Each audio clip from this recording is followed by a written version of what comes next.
Hi everyone, welcome to Blood, Sweat and Beer, a podcast related to FPL and football in general, presented by SportsKhabri. Today we have with us Rahul Saha. Unfortunately, our other experts Ali, Anshuman, Rahul Naresh, they couldn't join us this week. Ali का तो मेरे को लग रहा है Rahul, I think he's still in shock.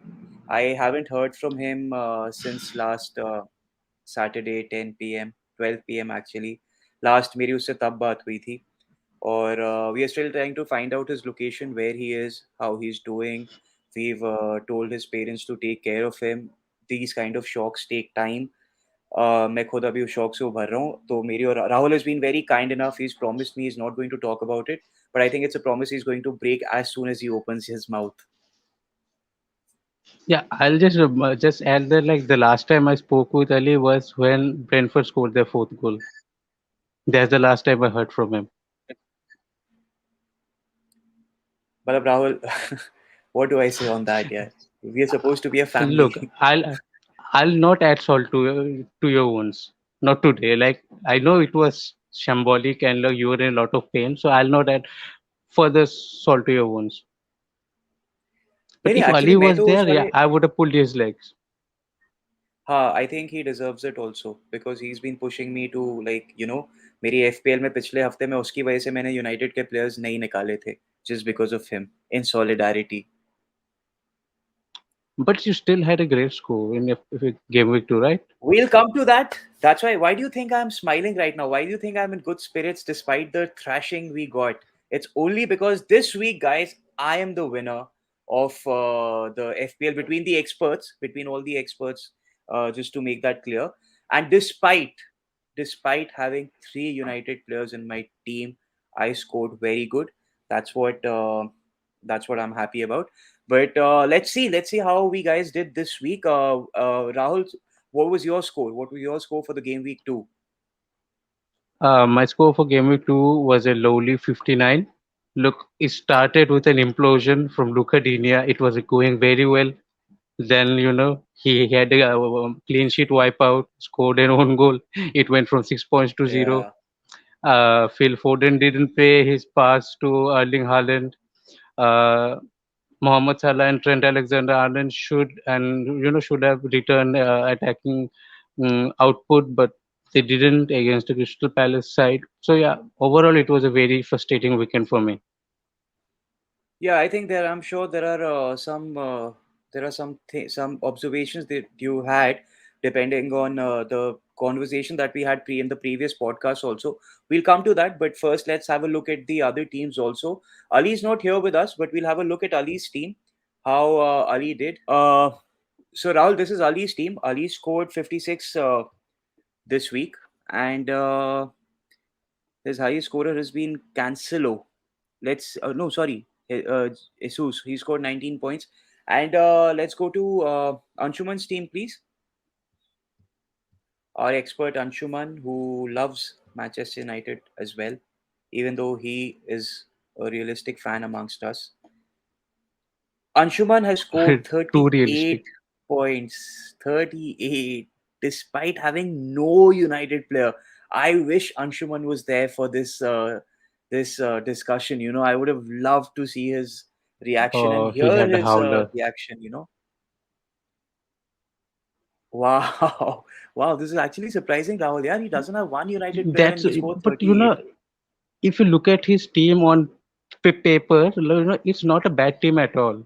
This Not team at should all. easily He's just score had a more than 60 points. He's no, no. just He's been just had a unlucky. unlucky. He's just had a bad week, Yeah, just like exactly. United. Just like United. Sorry, I keep putting that in between. Rahul Naresh's team, please. United were not unlucky, Shwetaabh. अरे Like यार they हमारी बात deserve हुई थी ना the अभी. battering they got. No comments. Rahul Naresh has scored 73 points, my man. 73. He's had a good week. He's had a decent week. Yeah. And even he didn't have a United player in his team, and that's why his score reflects that. Even though his midfield did not perform at all, I think he scored this many points because he got Gabriel Jesus as the captain. That really helped him. That Yeah, really, even really helped I him. was tempted to go and back Gabriel Jesus being an Arsenal fan. However, I felt to not. captain Haaland for game week 2 I might know be, big risk. So I still went with it. And your if risk. I had luck on my side, Haaland could have usually scored 10 or 12 points, and my score would have been entirely different. I know, but your risk didn't pay off, and Rahul Yeah, Naresh's obviously exactly. did because that's almost a. Otherwise, he would have been on some 52. He would have scored lesser than you. Uh, Yeah, let's go to and my team. I like this very much. Like I like this very much. It's like Gabriel Jesus scoring these points. Like this Yeah, yeah. has opened up the captaincy pick now.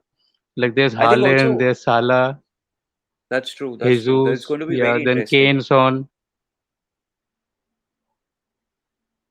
Yeah. Oh yeah. So this is my team, and guys, amongst the experts, I'm the king this week. I'm the winner. So Yeah, I got one you point had a home for great my weekend. team. I had a great weekend despite having three United players in my team who collectively gave me 3 points. My keeper did well. My forwards did extremely well. Oli Watkins gave me 11 points. That choice has been vindicated. Kane, of course, and Gabriel Jesus. I could probably but I'll think about the captain bit. But yeah, I've had a great week. I can't complain this week, except I mean at least in the FPL, in the real Premier League, we all know what's happening. We'll come to that. So, Rahul, what are the changes? Do you let's just actually get the changes by our other experts. They were kind enough to send us the changes for the week, even though they aren't here. So let's first of all start with our brother Ali. Let's see what changes he's made for this week, for the coming week. So Ali Kazi has removed all United players from his team, He's on a wild card. and he's also on a wild card in the second week. That's quite something. The man is feeling the shock, and he's got Tony in, and he's got I think he's got Martinelli in, right, Rahul? Martinelli or Zaha? I think Zaha is his change. yeah, he brought in Zaha. I think he didn't have Zaha, and also he brought Yeah, in De Bruyne also. I think he had Mo Salah he before brought De in he Bruyne. brought in De Bruyne also. That's true. That's actually true. Vice पे कली I hope आपको आपकी ये team अच्छा करे, आप अपने शौक से उभर पाए, अगले हफ्ते आप हमें अपने दर्शन दें, क्योंकि देखो यूनाइटेड का तो जो होगा सो होगा, लाइफ चलती रहेगी, और भी टीम्स है, अगर नहीं होता तो अब हम स्पेनिश लीग में फॉलो करेंगे, हम इटालियन लीग में फॉलो करेंगे, प्रीमियर लीग को इग्नोर करेंगे, कोई बात नहीं. Let's have the changes of Anshuman now.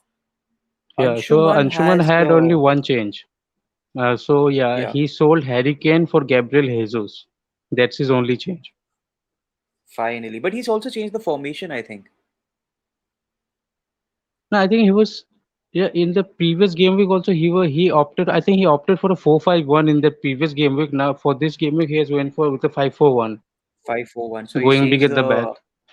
I think I wish Anshuman was here. It would have been interesting to hear his thoughts on why the change of formation, because that's something you see very. I mean, that's very rare to see something like that. But good, interesting changes. We've I seen was that more curious with him, selling Harry Kane for Gabriel Jesus. Eh, Like, I really wanted to know his reasoning behind that decision. I think he has more than 3 million in the bank as well. So, what was the main rationale behind that decision? Well, I am also interested to know what his reasons are, but it's not surprising for me, Rahul, to be very honest. Because if you remember, in our preview of the season podcast, this is the man who chose Tottenham as the winners of the Premier League this season. So you never know. There could be some interesting reason behind Anshuman's choice. So let's go with Rahul Naresh's team. Let's see what changes he has made. I see 3-4-3. He's got. I don't think Naresh has made any changes. Rahul, has he? No, yeah, I don't think so. I think he Yeah, went I with the think same team.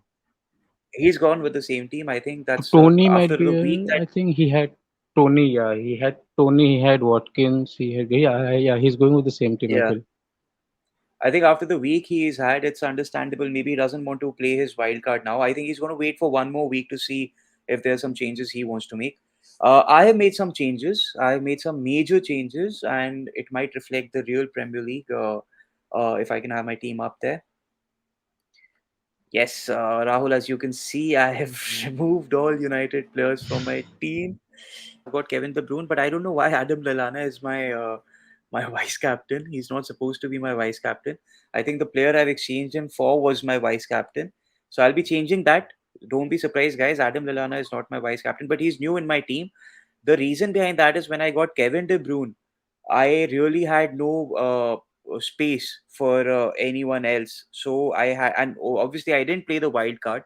I didn't want to play the wild card so soon. So obviously Malaysia goes from my team, and Janssen, he gave me 6 points, but he was in my substitute. So I brought him into my main team.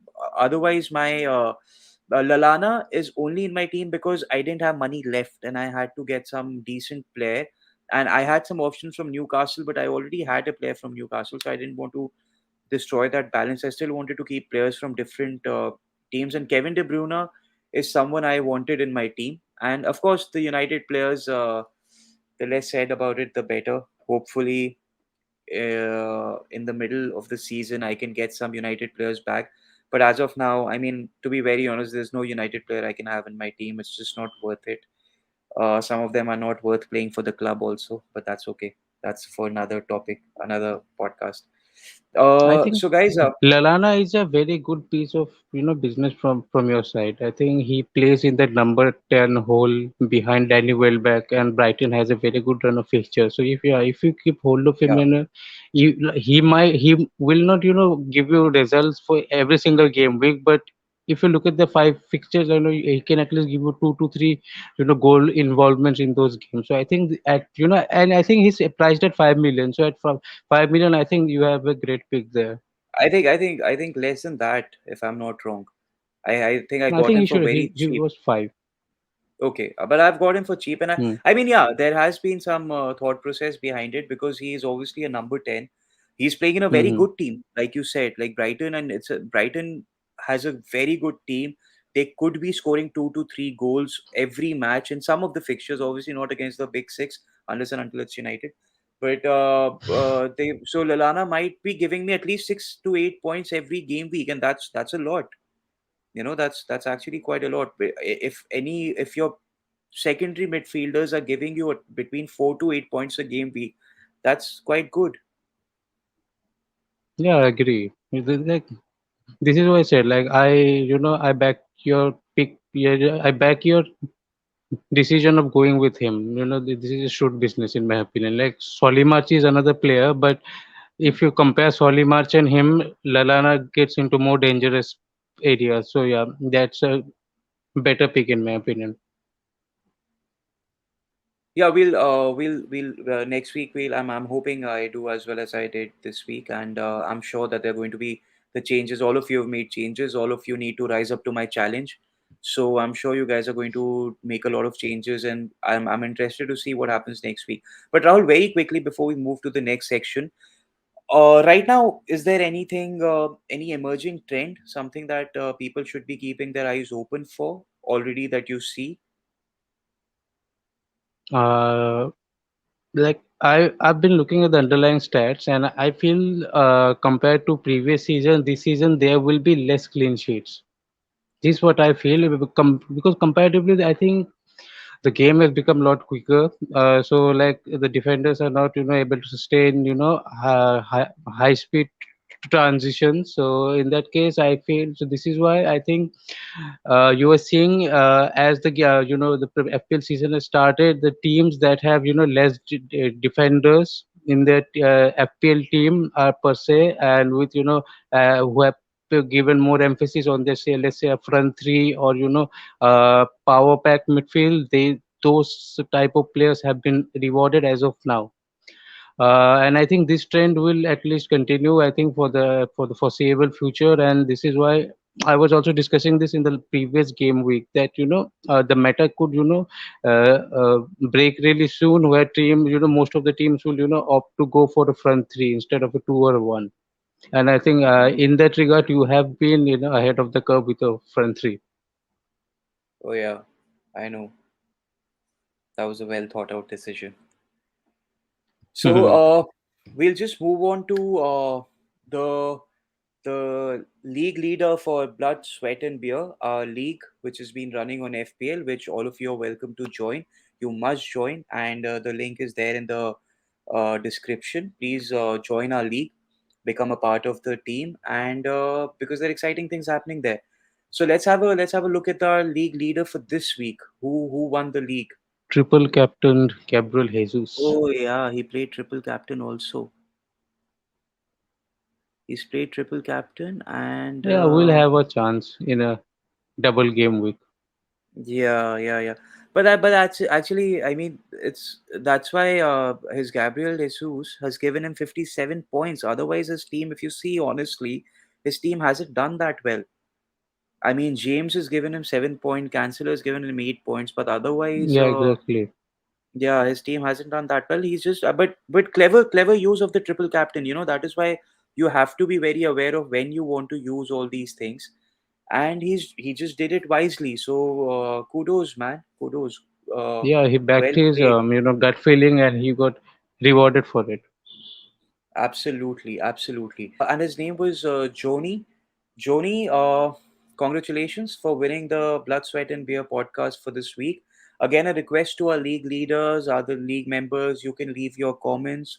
You can reach out to Sports Khabri, and we would love to have more of you on the podcast, especially the league leader for the week, and we guys would love to have you guys here.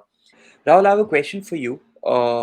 Before we Yeah. move on, Erling Haaland, what are your thoughts on him now? Like last week, everyone was going gaga over his performance. 8 touches, 8 touches and 2 passes. absolutely. What is That your says a lot, right? But I think, but that isn't the most pressing concern for me right now. I think the most pressing concern for me, if I was a Haaland owner, would be that, excuse me, that in both the last two games he has been taken off around the 65 or 70th minute, and I Hmm, think this will keep on going in the future game weeks as well as City prepare for the Champions League games and the cup competitions. So and so now if you look at their upcoming fixtures, that is Newcastle United away followed by Crystal Palace at home. Both are resolute hmm, defenses, and if Haaland again gets taken off around the 65 or 70-minute mark, that poses a bit of question in terms of if he's a viable captain option in your opinion. But if he can be on the pitch for 60 minutes and can still get to a goal or two or an assist like he did against Bournemouth, he played only 2 passes, but he still had an assist with one of those passes. So like he gets onto those areas, so like you will get returns, but that's the main concern for me in terms of Haaland. So like if you look at the immediate future, I see better options in like Harry Kane would be a better option for me in the like from game week 3 to 6. However, from game week 6 onwards, Manchester City's fixture open up. So then again, Haaland again then becomes a better option. So I think this is I think people can use this to the advantage as well. Like Harry Kane has dropped in his price. Haaland is now, I think, priced at 11.7 million. So like it hmm. is an easy, jump down to Harry Kane. Then again, if you will like, if you save those money for your say and those don't waste it on other areas of the pitch, then you can, reuse those funds again in let's say in game week 5 or 6 if you want Haaland again for that time. So yeah, like, you can, you just I feel you don't have to stick to one striker at the moment. Like both are, potent finishers. Both will get you goals. I feel if you have, luxury free transfers for your team that you can waste on this type of things, like like based on fixtures, you can, jump on Haaland or jump on a Harry Kane. You should do that. I think because if you stick to only any one of them, I think that would, may restrict your point scoring ability in the long run. So that's my Oh, biggest concern with Haaland and both Kane as well. okay. Yeah, but Kane is someone who also provides you with assists. With we saw it last season with Son and all, Son and Kane's partnership. So But Haaland, yeah, Haaland is like I like we mentioned in the preview also. Haaland is still it's a new league. A lot of people are struggling, and a lot of new transfers are struggling. But let's see what happens with Haaland this weekend. He's got a very generous fixture coming up again, and I so think it is not a generous fixture. Newcastle away is not a generous fixture. Shweta. I'm no, no. I mean, I was just talking about them about from the perspective of City's previous record against Newcastle over the last 2 3 seasons. That's my Yeah, only. because look, why I want to highlight this is because since Eddie Howe has joined Newcastle United, Newcastle's home record has been one of the best in the entire Europe. Like most teams have struggled to operate there to their full maximum. So this is why I feel like even if you have a like KDB or a, like you can double up on a Man City defense for fixtures like Yeah. Newcastle and Crystal Palace. But if you are doubling up on a City attack, like say a midfielder or a Erling Haaland, it can come back to bite you in the back. And this is what I feel, because it will be very tough for them. They may get a 1-0 or a 2-0 or a, let's say 2-1 victory against them. However, it can also easily end up being a nil-nil affair, or Newcastle nicking a win. You never know what might happen, because they are really good in their home. But because, and what, another thing that's been putting off people is that Newcastle were very poor against Brighton. But yeah, uh, the thing is that like Eddie Howe hasn't been replicate that same home form away from home. But yeah, they are very good at home, and any City asset owner should be wary of that. Yes, so it's getting very exciting. The Premier League is warming up now. The FPL is also warming up. Uh, it'll be very exciting to see how it progresses from here. Who are going to be our consistent performers? Which players are going to lose out on the FPL? Which new players are going to emerge? There's still transfers to happen, and we'd be very soon. We'd be doing a podcast focused on transfers of the season, somewhere around the deadline day. Please look out for that. And thank you so much, Rahul. Rahul has not been well today, but he's still here. He's still providing his expert opinion to you guys so that you guys can make certain changes in your team. We are so thankful to Rahul for that. Please follow Sports Khabri on all platforms: Instagram, Twitter, Facebook, YouTube, and keep looking out for more content like this. Thank you so much.